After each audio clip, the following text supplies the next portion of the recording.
Para hoy Medicina y Salud tiene invitados a dos cardiólogos muy importantes. Una es la doctora Celeste Carrero. Celeste es miembro titular de la Sociedad Argentina de Cardiología, es especialista en imágenes cardiovasculares, es staff del Instituto Cardiovascular San Isidro y del Grupo Cardiológico de Sanatorio Las Lomas, también de San Isidro. Ganadora del premio a la mejor publicación en revistas iberoamericanas, con un trabajo realmente publicado por el grupo de cual ella compone. Y también estará invitado el doctor Luciano De Stefano, que es director del Consejo de Resonancia Magnética y Tomografía Computada de la Sociedad de Cardiología, es miembro titular de dicha sociedad y es staff del Instituto Cardiovascular San Isidro, coordinador de la unidad coronaria del Sanatorio Las Lomas de San Isidro, y aparte es responsable de imágenes también en esa institución. Así que con ellos vamos a tener una mostración de lo importante que son las imágenes vasculares y cardiovasculares en determinaciones de riesgo de pacientes, en enfermedades, y poder evaluar si esas enfermedades requieren o no algún otro tipo de terapéutica, o ayudar a resolver terapéuticas que se han realizado y si están funcionando correctamente, o evaluar pacientes que han tenido algún tipo de enfermedad que ha sido tratada para ver cómo sigue en los controles progresivos de esa enfermedad. Así que Medicina y Salud hoy se va a vestir de imágenes y nos va a brindar una oportunidad de escuchar con mucha atención a la doctora Celeste Carrero y al doctor Luciano De Stefano. En Medicina y Salud ya comenzamos.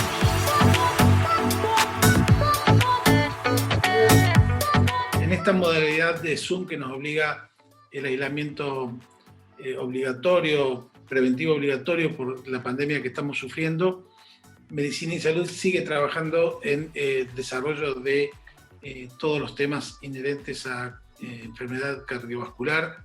Como ya les conté en la apertura, y contamos con la presencia de la doctora Celeste Carrero y el doctor Luciano De Stefano. Ambos son cardiólogos clínicos y a su vez tienen una especialidad que a nosotros nos ayuda muchísimo. A nosotros, digo, lo que hacemos intervenciones, porque ellos nos dan todas las imágenes necesarias para poder actuar. Tanto en intervencionismo endovascular como en cirugía cardíaca, ningún paciente puede ser operado sin tener imágenes previas. Es así que, Celeste, nos vas a comentar un poco cómo es la historia de las imágenes en cardiología. Bien, ahí se ve bien la presentación. Perfecto. Bueno, vamos a hablar, la idea es que esto sea un motivo para ir comentando aspectos importantes de las imágenes cardiovasculares. Nosotros decimos que son el nuevo aliado en la cardiología, y la cardiología, al igual que las otras especialidades de la medicina, ha ido creciendo de la mano del crecimiento de la tecnología en salud. Y con Luciano somos algo así como los fotógrafos, el video y la foto del evento, y en este caso del paciente, y cada vez hay más herramientas, y no siempre fue tan fácil evaluar el funcionamiento del corazón. Sabemos que antes los médicos tenían muchas menos herramientas. Esto, por ejemplo, acá vemos una tomografía y un ecocardiograma que nos permiten ver perfectamente tanto las arterias como las válvulas en vivo, sin invadir al corazón ni al paciente. Y sin embargo, antes los médicos tenían muchas menos herramientas, ¿sí? Estaba el estetoscopio, el examen físico, la radiografía y el electrocardiograma, y quizás no mucho más. Y sin embargo, hoy ya disponemos de herramientas, incluso hasta en el celular. Hay ecocardiogramas que se pueden hacer desde el celular conectando un transductor al lado del paciente. Yo cuando te escucho hablar y pensar que muchas de las definiciones ahora de cardiopatía isquémica se hicieron, creo que en el 1700, se hacía por la descripción sintomatológica del paciente, y hoy sería imposible, Luciano, sin tener esta herramienta, hacer un diagnóstico de cardiopatía isquémica. No, totalmente. Me parece que esta introducción que acaba de hacer Celeste es genial porque es un resumen de la historia de la medicina, cómo empezamos con una pañoleta escuchando espaldas y cómo ahora terminamos en equipos ultramodernos, que la gente que lo ha desarrollado es premio Nobel y cómo eso ha permitido mejorar en cuanto a nuestros diagnósticos, ¿no? Esto se llamaba, la cardiopatía isquémica se llamaba enfermedad de Haberden, si mal no recuerdo, que fue quien, corríjanme si me equivoco, que fue quien escuchó hablar del dolor de pecho y lo relacionó con el corazón sin siquiera saber la anatomía del corazón prácticamente. Y la anatomía del corazón la podemos ver perfectamente en todo este tipo de imágenes, Celeste. Sí, es maravilloso y la verdad que han sido 5 o 6 décadas nomás en las cuales la humanidad ha tenido acceso a esto. Desde que se empezaron a desarrollar estas técnicas, a hoy por hoy tener disponibles muchas técnicas nos permiten ver el corazón latiendo, no ha sido mucho tiempo. Y eso ha permitido llegar a mejores pronósticos y sin duda guiar mejores tratamientos. Básicamente vamos a contarles cuáles son las herramientas a las que acude el cardiólogo hoy en día. Tenemos lo más sencillo de los que les voy a hablar yo, que es el ecocardiograma transtorácico, que lo hacemos al lado del paciente. Por ejemplo, Luciano lo hace en la unidad coronaria del paciente internado sin que se mueva. Y después técnicas más complejas, que si el paciente lo requiere o queremos ver algo más que con el ecocardiograma no lo vemos, podemos recurrir al eco transesofágico, que incluye la sedación del paciente, y a veces lo hacemos para guía de procedimientos, o como vamos a hablar después, la tomografía computada o la resonancia magnética, que la mayoría de la gente sabe que son para las articulaciones, por ejemplo, para el tórax, pero sin embargo se pueden utilizar para cardiología y se obtienen imágenes maravillosas del corazón con una gran definición de la anatomía, de las arterias. Todo esto que estamos hablando con el paciente totalmente despierto, sin anestesia y sin ningún tipo de invasión. Exacto. Por ejemplo, en el ecodoppler ni siquiera estamos irradiando al paciente ni necesita contraste. En 10-15 minutos tenemos un resultado evaluando las estructuras cardíacas sin generarle ningún tipo de daño. Y después, por ejemplo, el ecocardiograma transesofágico hay que hacer una sedación leve porque eso se hace a través del esófago, como dice el nombre, y si no molesta mucho, eso lo hacemos en el ámbito de la internación. Y la tomografía computada de resonancia, no sé si querés explicar, Luciano, básicamente cómo son o cómo las realizamos. Sí. Básicamente la tomografía es un ente emisor de radiación, son rayos X, que tiene un emisor y un grupo que lo va captando, y eso a través de la computadora, depende de qué grado de atenuación tenga el rayos X, va haciendo una descripción. Lo fantástico de la tomografía que usamos hoy por hoy, sobre todo para hacer estudios cardiovasculares, es que está sincronizada con el electrocardiograma. A través de eso, el equipo va reconstruyendo y eliminando el movimiento cardíaco. Por eso tenemos estudios de alta resolución, digamos, de las arterias coronarias, por ejemplo, porque eliminamos el latido cardíaco a través de esta técnica que se llama gatillado cardíaco. Es una técnica que, si bien emite radiación, es mucho menos que antes, y bien utilizada y bien indicada, digamos, hoy por hoy es un poco el gold estándar en un montón de cosas, por ejemplo la patología aórtica, como estaba contando Celeste. El resonador es un poco distinto porque usa como fuente para generar la imagen es un gran imán. Es un gran imán que es lo que genera la polarización y despolarización de protones, eso genera corrientes eléctricas que la computadora va leyendo. El beneficio que tiene la resonancia es que no usa radiación ionizante, o sea, no irradia. Esa es la gran ventaja que tiene la resonancia. Bueno, lo que están diciendo ustedes es muy importante, porque muchos pacientes que son sometidos a procedimientos endovasculares tipo angioplastia, el paciente se hizo una cámara gamma, ya está recibiendo radiaciones, se hace una tomografía, recibe radiaciones, se hace una coronariografía, recibe radiaciones, se hace la angioplastia y después se hace controles. Entonces, digamos, creo que hay que ir manejando, a nosotros nos corresponde la obligación de ir manejando la dosis de rayo que van recibiendo los pacientes, me parece. Exacto, un uso criterioso del método. Igual como decía Luciano, hoy por hoy se hacen protocolos dirigidos y abreviados en los cuales la exposición a rayos ha disminuido bastante en tomografía y bueno, cuando es necesaria hay que realizarlo, pero obviamente no hacer estudios que no aporten o que no sean necesarios. Es muy importante lo que decís, Celeste. Y entonces, ¿cómo sigue la historia, doctora Bueno, Carrera? lo primero que queremos resaltar, nosotros trabajamos en equipo, somos un equipo de imágenes cardiovasculares, y en todo método por imágenes siempre hay que tener en cuenta tres cosas. Por un lado, cuáles son las limitaciones de ese método, o sea, qué nos va a permitir ver y qué no nos va a permitir ver. Por ejemplo, el ecocardiograma es un método muy útil para evaluar inicialmente un paciente, pero nos permite obtener imágenes bidimensionales. Y a veces nosotros necesitamos imágenes tridimensionales o de estructuras muy chiquitas, que quizás no podemos definirlas con el eco, como las arterias coronarias, que son milimétricas, y entonces necesitamos requerir otro método o recurrir a una tomografía, una cinecoronariografía, otro método que el eco no nos va a permitir dar. Por eso no es todos los métodos a todos, ni ningún método a ningún paciente, sino el que le corresponde a cada paciente. Por otro lado, que existe variabilidad y que a veces el mismo estudio realizado por una persona da un resultado ligeramente diferente al otro. Nosotros recibimos muchos pacientes por ahí de segunda o de tercera vez que dicen, bueno, me hicieron un estudio en un lugar, un estudio en otro, me dio resultados diferentes. Hay variabilidad inherente al método, pero también está la variabilidad de quién lo realiza. O sea, todos los métodos por imágenes requieren especialización y estudiar y trabajar en equipo y comentar los resultados también en el equipo y aplicarlos a la clínica del paciente. De nada sirve hacer un estudio, dejar el diagnóstico aislado sin comentarle al cardiólogo clínico para que tome una conducta, o al hemodinamista, al cardiólogo, digamos, que lo está siguiendo. Y esto lleva a la medicina del siglo XXI, que es las imágenes integradas en la clínica del paciente, ¿sí? Y una medicina personalizada. Perdón, antes de pasar, me das pie a una pregunta que le hago a ambos. Por supuesto.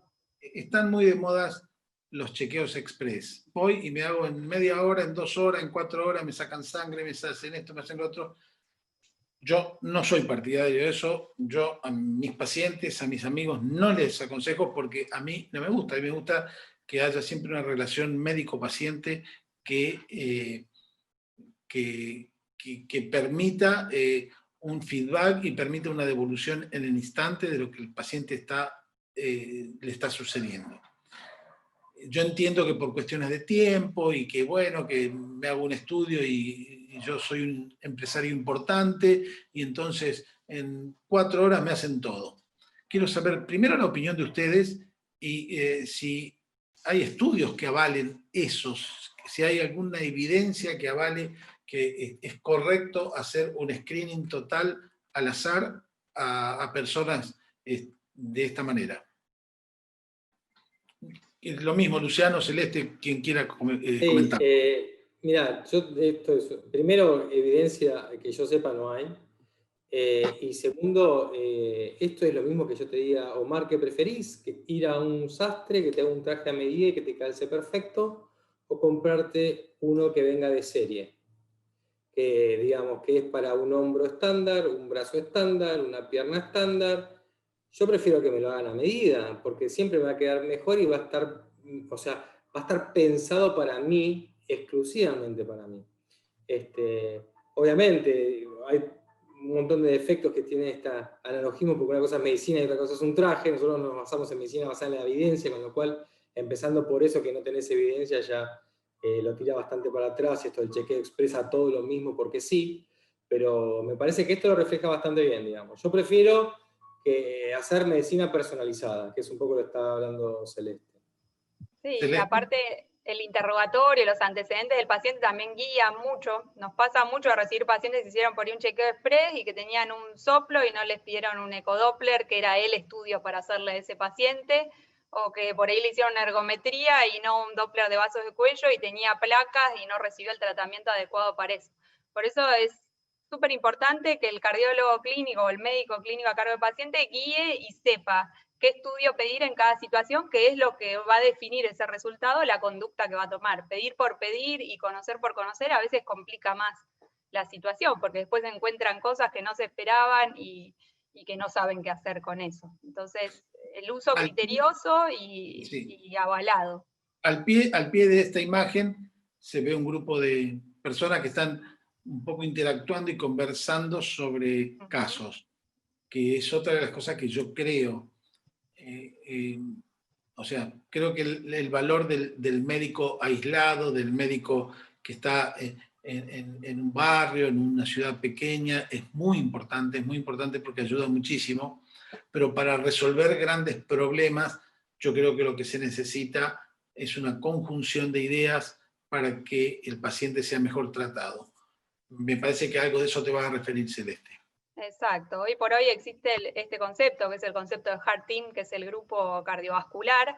Se ha vuelto compleja la medicina y ya uno solo no puede abarcar todas las especialidades, y por eso es muy útil que el cardiólogo clínico trabaje de la mano no solo del especialista en imágenes cardiovasculares, sino de todo el resto de la información, por ejemplo, para procedimientos y enfermedades, como vamos a hablar después, la estenosis aórtica, que hoy por hoy se puede tratar ya sea por cirugía o por una intervención percutánea, requiere una evaluación de un grupo que incluye gerontólogos, cardiólogos clínicos, especialistas en imágenes, hemodinamistas, cirujanos. Es decir, que tenemos que trabajar en grupo y aportar lo que sabe cada uno desde su subespecialidad al resto del grupo y enriquecerse mutuamente. Perfecto. Entonces, ¿qué imágenes nos puede llevar? Por ejemplo, si yo hago un chequeo y tengo que partir de un ecocardiograma, ¿qué es lo que vas a buscar en el ecocardiograma en una persona normal, digamos? Bien, yendo a lo básico, el ecocardiograma es básicamente una ecografía Perdón, del corazón. no es que me considere normal, Bueno. sin síntomas. Bien. El ecocardiograma es una ecografía del corazón que tiene Doppler, que Doppler habitualmente la gente lo conoce por el Doppler de los bebés, el ruidito ese del flujo vascular, es decir, que une la ecografía, que es la anatomía cardíaca, con la evaluación de los flujos, ¿sí? A través de las aurículas, las válvulas, las arterias. Y básicamente son estas 4 estructuras que evaluamos en un ecocardiograma yendo, digamos, a nivel, a grandes rasgos, que son las aurículas, los ventrículos, la aorta y las válvulas. ¿Sí? Y como para dar algunos ejemplos, qué es lo que buscamos y qué es lo que medimos en este estudio, acá a la izquierda se puede ver un ecocardiograma, un paciente realizamos ahora hace poquito en el ICS, y acá vemos una resonancia, que es como nuestro patrón de oro, contra lo que comparamos cómo medir el corazón. Y una medida muy importante que hacemos es ver la función sistólica, la función de bomba del ventrículo izquierdo, ¿sí? Cuánta sangre eyecta ese ventrículo izquierdo a la aorta y que llegue esa sangre al resto de los órganos. Eso se llama fracción de eyección del ventrículo izquierdo y es uno de los parámetros que más utilidad tiene para el resto de los especialistas. Pero no solamente medimos la fracción de eyección, sino que determinamos si ese corazón, por ejemplo, es un corazón normal o como el de este paciente que vemos a la derecha, que tiene mucho deterioro de la función y que prácticamente su corazón no eyecta. Y eso guía, por ejemplo, el tratamiento. Este paciente tiene además colocado un cardiodesfibrilador implantable, que fue a consecuencia de determinar que la función está deteriorada y que tiene riesgo de arritmias. Es decir, que un parámetro importante es la función sistólica, tanto del ventrículo izquierdo como del ventrículo derecho. Y diría que eso motiva a gran parte de los pedidos, sobre todo en pacientes con antecedentes de infarto, de enfermedad coronaria, pacientes en quimioterapia. También es muy importante controlar esto para ver si han deteriorado por la quimioterapia la función. Esto es, por supuesto, en pacientes ambulatorios en el Instituto Cardiovascular San Isidro. Y en la unidad coronaria, Luciano, ¿cómo me podés ayudar vos antes de bajarme un paciente de hemodinamia? Hacerle un cateterismo con el ecocardiograma. Bien, o sea, esto obviamente no va ni para vos ni para Celeste, porque por ahí hay alguien que está mirando esto y que no sabe tanto de cardiología. La cardiología hoy está basada básicamente en la fracción de eyección. ¿Qué es eso? Es cómo funciona el corazón, básicamente. ¿Cuánto sangre expulsa el corazón? No es lo mismo, y vos, Omar, esto lo sabés mejor que todos nosotros, sí, meter un paciente de hemodinamia que el corazón le funcione bien, que le funcione mal, básicamente. Nosotros los cardiólogos esto lo dividimos por número y más groseramente lo dividimos en algo cualitativo, si el ventrículo tiene un deterioro leve, moderado o severo. Y ya eso cambia muchísimo en cómo vas a tomar vos tus decisiones dentro de la sala, en cómo vas a tener las precauciones, si el paciente lo vas a llevar con anestesia, sin anestesia. Obviamente en la sala de hemodinamia siempre están todas las precauciones dadas, pero digamos, uno va tomando algunos tips particulares con cada paciente. En lo que es síndrome coronario, sobre todo agudo, cuando el electrocardiograma no termina de determinar cuál es la arteria que uno sospecha, muchas veces el eco acá nos da una mano muy importante porque uno puede ver la regionalidad, ver en dónde ese músculo cardíaco se mueve menos, y eso tiene digamos, una consecuencia, una territorialidad con la coronaria, y eso es lo que vos te puedas ir a tratar.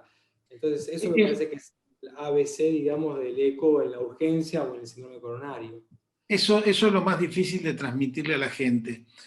Yo estoy viendo las imágenes cardiovasculares y me da, lo veo muy claro, lo veo muy, muy lógico todo esto, pero explicarle a un paciente que una arteria se obstruye y una parte de ese corazón sano que está en la imagen a la izquierda y se puede transformar en el corazón que está a la derecha de la imagen, que es un corazón enfermo, y es solo por la obstrucción coronaria.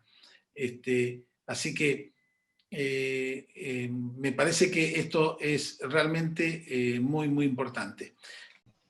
Bueno, la verdad que los comentarios que has hecho, Luciano, realmente, y vos también, Celeste, aclaran un poco la función que tiene el ecocardiograma, no solamente en el consultorio o en el instituto donde vemos todas las imágenes, sino obviamente, como decimos nosotros, bedside, al lado de la cama con el paciente internado.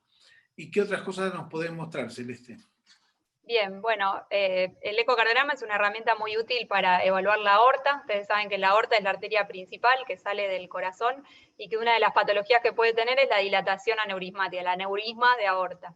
El aneurisma de aorta puede ser a nivel abdominal o también a nivel torácico, y es una enfermedad que hay que controlarla y diagnosticarla con imágenes, porque cuando da síntomas es muy tarde, ¿sí? Porque hay muy poco tiempo para salvar a ese paciente y operarlo de emergencia. Hoy por hoy el ecocardiograma nos permite diagnosticar la dilatación aórtica de manera precoz. De hecho, bueno, con Luciano el año pasado y el anterior comandamos el Registro Nacional de Medición de Aorta Torácica por ecocardiografía para obtener los valores normales de aorta en nuestro país, y ahora estamos planeando hacerlo por tomografía, porque la tomografía es un método al que se recurre una vez que en el eco uno diagnostica esa dilatación. Entonces, hoy por hoy se le da mucha importancia a la medición de la aorta con el ecocardiograma como herramienta de screening, es decir, de tamizaje. Todo paciente que viene a hacerse un ecocardiograma, le dimos la aorta y vemos si la tiene dilatada. Si tiene dilatación de aorta, ya sea porque tiene presión alta, porque en su familia hay antecedentes de dilatación aórtica, o porque tiene alguna patología genética, recurrimos a otro método, como puede ser la tomografía o resonancia, para ver la aorta en toda su extensión. Pero esto es sumamente importante porque si no es así, cuando da síntomas, ya es muy tarde. Esto sería parte de los chequeos. O sea, cuando uno hace un chequeo... Pero hay que hacerlo dirigido a esto, porque tiene que estar entrenado el médico que hace eso en medir aorta. A veces vemos chequeos que le evaluaron una partecita de la aorta nomás, porque en el ecocardiograma, si uno no se esfuerza, no está entrenado, no la va a medir toda. Entonces hay que hacer una evaluación dirigida a medición de aorta. Perfecto. Entonces, ¿cómo continuamos con las válvulas? Y último comentario del ecocardiograma, les dije que servía para evaluar aurículas, ventrículos, aorta, y también nos sirve para evaluar las válvulas, que esto es algo fascinante. Antes solo estaba la herramienta de la auscultación y hoy por hoy podemos ver las válvulas abriendo y cerrando, podemos determinar si esa válvula no abre bien, es que tiene una estenosis aórtica, no cierra bien y tiene una insuficiencia, ya sea de la válvula aórtica, la válvula mitral, de la tricúspide, y esto es lo que genera muchas veces los soplos, que los pacientes dicen, tengo un soplo. Bueno, uno de los estudios que hay que solicitar es el ecodoppler para ver si es que tiene alguna enfermedad en esa válvula. Cuando este está muy avanzado, obviamente hay que hacer algún tratamiento sobre esa válvula, que puede ser cirugía, o hoy por hoy hay métodos percutáneos. Y también ahí el eco tiene un rol guiando estos métodos, por ejemplo, la colocación de válvulas percutáneas. Ahí nosotros guiamos la colocación de esas válvulas y después seguimos al paciente con este método. Es decir, que hay un universo muy grande en el control de los pacientes con ecocardiografía y diagnósticos que podemos realizar. Esto, por ejemplo, es una válvula aórtica bicúspide. Nosotros seguimos muchos pacientes con válvula aórtica bicúspide, que es una anomalía congénita. de la válvula aórtica, que en los pacientes jóvenes quizás no causa grandes síntomas, pero a medida que van envejeciendo, esta válvula le cuesta abrir o le cuesta cerrar, y eso genera síntomas, y al paciente muchas veces hay que intervenirlo. Han presentado un trabajo que mereció un premio, si no me equivoco. Sí, venimos de una línea de investigación. Hace 6 años hemos publicado varios trabajos. Recientemente ganamos el premio Magda Eras por la mejor publicación en realidad iberoamericana sobre este tema, así que estamos muy contentos. Pero bueno, es una línea de trabajo, venimos siguiendo todo el equipo ya desde hace tiempo, y estos pacientes muchas veces requieren otros métodos, ¿sí? Acá hay, por ejemplo, una resonancia cardíaca, una válvula bicúspide, o un eco transesofágico, y muchas veces también tomografía para evaluar la aorta, porque pueden dilatar la aorta. Es decir, se suele hacer un abordaje multiimagen, lo que llamamos, ¿sí? Con evaluación con diferentes métodos según lo que uno quiere evaluar. Y por último, quería mencionarles esto, que es el ecocardiograma transesofágico, que es como una herramienta más cuando uno quiere ver algún detalle, como puede ser una válvula cardíaca, medir algo que no se puede ver a través del tórax. Uno recurre a este método, que lo hacemos en el sanatorio y con sedación, que nos permite ver muy bien la estructura cardíaca, ver muy bien las válvulas, a veces en pacientes que van a ser operados, por ejemplo, para definir la anatomía antes de la cirugía cardíaca, y es un estudio de mediana complejidad que nosotros también lo realizamos y nos sirve para aportar información en este contexto. Acá, por ejemplo, un ejemplo de una paciente con una estenosis mitral, que es una válvula mitral que no abre bien, que tiene aurículas muy dilatadas, y bueno, este ecocardiograma nos permitió determinar que se podía hacer un tratamiento por cateterismo. Bueno, Perfecto. eso como conceptos importantes los que resalté antes. Siempre hacerlo en equipo, digamos que son parte del diagnóstico, pero no son todo el diagnóstico, que requieren entrenamiento, que trabajamos en un lugar privilegiado, porque nosotros tenemos interacción entre las imágenes cardiovasculares de la cardiología clínica, y bueno, y que todo debe ser interpretado en su contexto, ¿sí? Simplemente para cerrar este programa que realmente ha sido muy interesante y nos da pie al próximo programa, Luciano, nosotros solemos ver en unidad coronaria pacientes con insuficiencia valvular aguda, secundaria a cardiopatías isquémicas, o pacientes con miocardiopatía dilatada, con insuficiencia mitral severa, secundario, por supuesto, a la dilatación del ventrículo izquierdo. Y eso es de gran ayuda para que nosotros podamos actuar terapéuticamente, ya sea con medicación o con algún tipo de instrumentación. Me gustaría tu opinión al respecto. Sí, no, totalmente. Es parte de lo que nosotros vemos, parte de las complicaciones del infarto,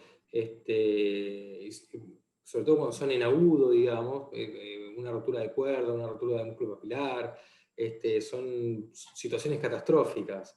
Y tener el eco bedside disponible como tenemos nosotros es fundamental, porque hace un diagnóstico precoz, y eso le cambia radicalmente el pronóstico del paciente. Bueno, creo que con lo que acabas de decir, Luciano, y con el comentario y todos los comentarios que hizo Celeste, podemos dar por finalizado este programa. Por supuesto, ahora viene otro programa que vamos a realizar, y lo verán ustedes, en Medicina y Salud, sobre imágenes en cardiología en general, y sobre todo imágenes realizadas por gente que sabe mucho y que está preparada para esto.